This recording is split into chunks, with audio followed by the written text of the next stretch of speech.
안녕하세요. 저는 부인자매입니다. 요즘 살기가 너무 힘드네요. 물가도 너무 많이 오르고 집값은 하늘을 찌르고요. 이럴 줄 알았으면 집을 진작에 사 놓을 걸 하는 후회가 밀려오고 내가 너무 세상 물정 모르고 바보같이 살았나 하는 자괴감도 듭니다. 지금이라도 집을 사야 할 것 같은데 엄두가 안 나고 전세비도 너무 올라서 교회 근처에는 집을 얻기가 어려울 것 같습니다. 근교로 멀리 나가야 할 것 같은데요. 그러면 저녁 예배도 나오기 힘들어질 것 같습니다. 요즘 많이 우울합니다.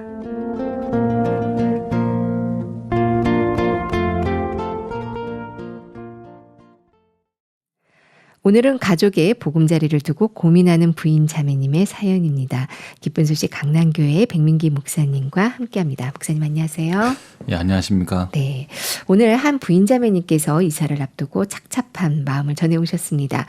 이 마트에 장을 보러 가면요, 우선 중압감이 쫙 밀려와요. 이 진열된 물건들의 이 가격 표를 보기가 이게 상당히 즐겁지가 않거든요. 네. 그렇게 물가도 많이 올랐고 요즘 집값이 멈출 줄을 모르고 하늘을 찌르고 있습니다. 이 주택 가격이 상상도 못했던 단위로 껑충 올라버려서 이 무주택자들의 이 심란한 것이 지금 이제 사회의 현실인데요. 목사님 이러한 사회적 분위기를 어떻게 보고 계시는지요? 예, 요즘에 또 코로나도 이렇게 터지고 또 특히나 이제 뭐 자영업자들 같은 경우에는 장사가 이렇게 안 되니까 삶을 포기해 버리는 분들이 이제 굉장히 많습니다. 네. 특히 제가 알고 있는 어떤 이제 장례식장의 그 상조 회사에서는 젊은 사람들이 그렇게 삶을 포기하는 사람이 많아서 예전보다도 그 수가 굉장히 많이 이렇게 늘고 있다는 얘기를 들으니까 굉장히 안타깝더라고요. 그렇네요. 그리고 또 대기업에 일하시는 분들이 있는데 특히나 또 그 기아자동차 인사과에 일하시는 분이 있어요. 요즘에 젊은 신입사원을 뽑지를 않는답니다. 네. 그래서 보니까 뭐 서울대, 연고대, 또 카이스트 이렇게 나와도 사실 이렇게 어떤 취업이 잘 안 돼서 젊은 사람들이 이렇게 실망을 하는 경우도 굉장히 많은데 이렇게 보니까 우리가 이제 사회가 너무 좀 어렵고 침체되어 있는 부분들을 우리가 많이 이렇게 볼 수 있습니다. 네, 오늘 사연을 보면 자매님께서 교회에서 복음을 섬기시며 지내온 듯한 이런 느낌이 들어요. 이 주택 구입을 진작에 하지 못했던 것에 대한 후회를 하고 계시는데 세상 물정 모르고 바보같이 살았나? 이제 이러시는 거죠. 가족의 안정적인 거주를 위해 너무 안일했구나 이런 자책이 크신 것 같은데요. 예, 우리가 좀 사실 이렇게 경제가 좀 어렵고 또 좀 여러 가지로 또 힘든 부분도 있지만 또 우리가 그것만 또 이렇게 봐서는 안 되는 부분이 있어요. 왜냐하면 이제 저희가 이렇게 빙사의 일각이라 하잖아요. 왜냐하면 보이는 부분이 한 20%면 또 보이지 않는 80%가 이렇게 있는 것처럼 우리가 또 경제적인 부분도 이제 그런 부분들이 있지만 우리가 어렵더라도 이제 신앙을 한 사람하고 또 하지 않은 사람은 차이가 굉장히 큽니다. 저도 이제 저희 아이들을 이렇게 키우는데 그 아이들이 절제가 이렇게 되어졌을 때 삶이 이제 굉장히 틀려지더라고요. 저희 막내가 있어요. 셋째인데 이제 아들이거든요. 근데 저희 막내는 떡볶이, 라면, 김밥만 사줘도 제일 좋아하거든요. 네. 그래서 하는 행동이 있어요. 아빠 최고라고. 그렇게 하기 때문에 네. 얘들이 진짜 큰 거 안 사줘도 야 저렇게만 사줘도 행복해 하는구나. 이제 그런 걸 참 많이 느끼거든요. 네, 아이들이 행복해하는 걸 볼 때 또 목사님 마음도 행복으로 가득 차죠. 네, 그렇습니다. 네.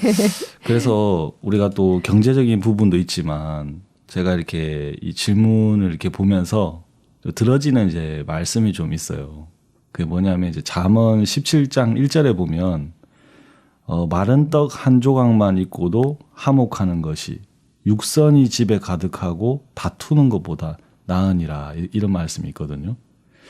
그래서 마른 떡 한 조각만 있어도 이제 이 화목하는 것이 육선이라는 것은 뭐 고기가 가득하게 있어도 그거보다 이제 우리가 화목하는 것이 낫다고 이렇게 되어져 있는데 우리가 또 경제적으로 어려운 부분도 있지만 신앙을 하고 이제 마음의 세계를 알면 우리가 이제 이 가족 간에 어떤 이제 마음이 흐르고 또 우리가 이제 마음이 이렇게 흘러가면서 이렇게 굉장히 행복해지는 걸 많이 이렇게 볼 수 있거든요.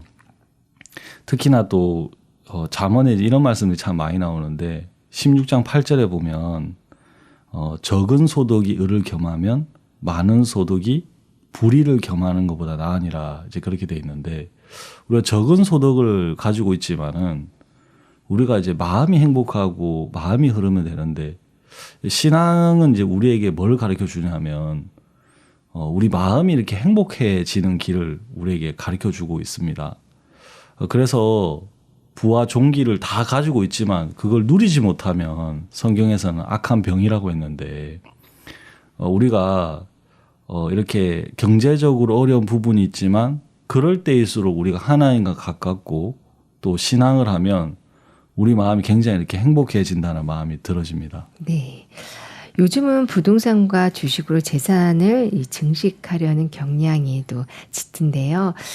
사실 이 자매님은 어떤 재산 증식이라는 차원보다도 일단 거주할 주택이 필요하신 거죠. 네. 사실 평범한 노동의 대가로 주택 마련이 매우 어려운 상황입니다. 그래서 이 저렴한 가격으로 주택을 마련할 수 있는 근교로 이사를 생각하고 계시는데요. 멀리 이사를 갔을 때 교회와 마음이 멀어질까 또 염려도 하시네요. 제가 최근에 이렇게 우리 모치님 한 분에게 신방을 이렇게 갔습니다. 근데 혼자 오지 말고 교회 근처에 혼자 사는 모치님을 모시고 와서 저희 집에 와서 목사님 식사도 하고 성경 말씀을 이렇게 전해주면 좋겠습니다라고 이야기하는 거예요.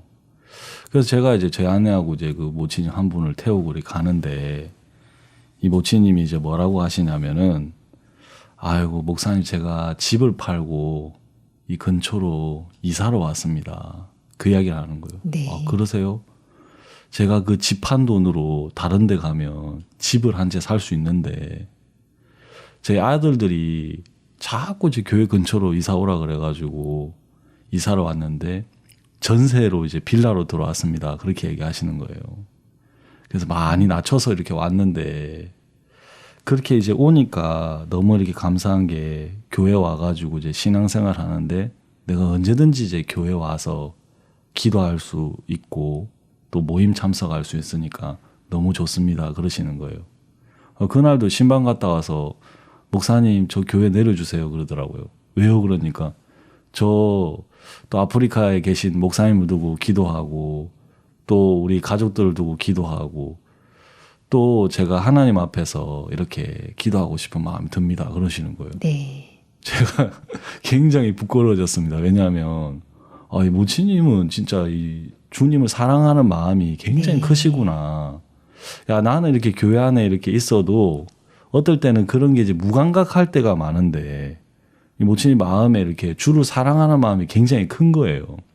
그러니까 주변 것을 이렇게 좀 이렇게 희생하면서 영적으로 이렇게 달려나가는 걸 봤습니다. 최근에 목사님이 안디옥 교회에 대한 이야기 하시면서 주를 섬겨 금식할 때 그들이 다 풍부한데 왜 금식을 하냐. 금식을 하고 자기를 절제하는 동안에 영의 인도를 받을 수 있다고 했습니다. 우리가 조금 이렇게 절제하고 좀 낮추고 영적으로 조금씩 우리가 문을 열어간다면 주님의 성령이 우리를 이끌어서 복되게 우리를 이끌어 가시는 걸 볼 수 있는데 자매님 이런 부분에 대해서 한번 이렇게 생각해 보시고 또 신앙을 하는 쪽으로 우리가 최대한 맞춰서 산다면 우리가 다른 부분으로 굉장히 은혜를 있겠다는 마음이 듭니다. 네. 재산 증식의 목적이 아니라 생활을 위한 주택이 마련되어야 하겠죠. 그렇다면 이런 주택을 두고 믿음을 가지면 좋지 않을까요? 네, 믿음을 가지면 좋죠. 네. 제가 이제 성교학교를 갈 때 저희 아버지가 이제 위에 암이 있었어요. 근데 이제 제가 아들이 하나다 보니까 사실은 이제 그 문제를 제가 다 끌어안아서 해결해야 될 것처럼 막 느껴졌습니다. 근데 제가 그때 주변에 이제 자매님들이 하는 이야기가 있었어요. 뭐라고 하시냐면, 아니 왜 백민경제는 그 문제를 자기가 다 끌어안아서 문제를 삼으려고 하냐. 그 문제를 다 주님께 넘겨라. 아니 말이 쉽지. 본인 저렇게 얘기하지만 그 상황에 들어가 봐 그래 되는가 이제 그래 생각했어요. 저는 처음에는. 근데 그 문제를 주님께 다 맡기니까 재밌는 상황은 뭐냐면 제가 성교학교 6개월 딱 지났을 때 아버지 병원비 문제 다 해결돼 있고 집안 문제가 다 해결돼 있는 거예요. 그게 한 번이면 제가 이게 우연히 일치라고 생각하겠지만 그게 한 번, 두 번, 세 번, 네 번 그런 일이 굉장히 많았어요. 그 제가 이제 뭘 하나 느꼈냐면 복음을 전하는 사람에게는 반드시 하나님이 그 사람에게 쇠멍에를 주는 게 아니라 그게 나무멍에라는 걸 알았습니다. 네. 아 절대 무겁게 하지 않는구나. 수고하고 무거운 짐진 자들아 다 내게 오라 내가 너희를 쉬게 한다 했는데 복음 전하면 하나님이 그렇게 일을 하시는구나. 그 마음이 이렇게 들어졌습니다. 최근에 한 자매님이 부모님이 다 돌아가셨어요. 자기도 좀 불안한 거예요. 이제 검사를 했는데 내 이제 까리가 있다는 거죠. 그 목사님한테 가니까 자매 이거 믿음으로 나 그랬다는 거예요. 근데 목사님 계속 불안한 마음이 들어요. 근데 자매님은 살기도 좀 잘 사시고 하시는 분인데 근데 너무 불안해서 잠이 안 온다는 거죠. 눈도 아프고. 그러니까 이 자매님 문제를 어떻게 해결해야 되나 막 그런 이제 그 생각을 했습니다. 근데 제가 자매님 그러지 말고 우리 성경 공부합시다 그랬어요. 그래서 이제 한 번 찾아가고 두 번 찾아가는데 그 구원받지 않은 언니가 거기 있는 거예요. 네. 그래서 한 번 만나고 두 번 만나니까 또 마음도 가까워지고 또 뭐라고 하냐면은 부모님 살아 계실 때 모임이 하나가 있었는데 그게 이제 무슨 모임이냐면 하투 모임이 있었답니다. 근데 꼭 그걸 치기 전에 말씀 전했대요. 뭐 그런 모임이 있냐고 그랬어요. 목사님 이런 거 해도 될까요? 그러더라고요. 그래서 이거 복음 전하는데 모시고 오세요. 그래가지고 그 네 분을 모시고 온 거예요. 네. 그래서 우리 목사님 말씀 듣자 하더니 이제 다 앉아가지고 이제 네 분이서 말씀을 듣는데 1시간 동안 제가 복음 전했거든요. 물론 이제 뭐 하투 그건 별로 안 좋은 거지만은 일단 모여가지고 이분들한테 복음을 전할 수 있는 게 너무 좋은 거예요. 그래서 나중에는 복음 다 전하고 나면 저 하투 끊기겠다 이제 그 생각이 네. 드는 거예요. 그래서 제가 자매님한테 이야기를 했어요. 여러 가지 뭐 문제가 있대요. 집안 문제도 있는데 자매님 그 문제 생각하지 마세요. 복음 전하면 하나님이 그 문제 다 해결해 줄 겁니다. 네. 제가 그 이야기를 했어요. 그리고 제가 이제 성경을 쭉 읽어보니까 디모데전서 6장 6절에서 10절을 읽어보면 이제 무슨 이야기가 나오냐면 지족하는 마음이 있으면 경건에 큰 유익이 된다고 돼 있거든요. 그 지족한다는 게 지금 있는 데서 만족할 줄 아는 삶을 이제 이야기하는 거지 않습니까? 근데 사람들이 이제 부하려 한다는 거죠.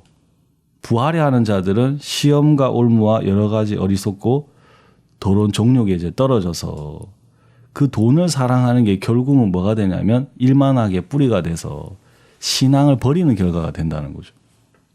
제가 그래서 자매님이 다른 것보다도 자매님이 그냥 지족하는 마음 가지고 만족하고 조금 손해를 보더라도 자매님이 복음을 전하는 삶을 산다면 정말 하나님이 자매님 건강이나 모든 부분에 있어서 반드시 지키시고 일을 하실 겁니다. 제가 지금 그 이야기를 좀 드렸거든요. 네.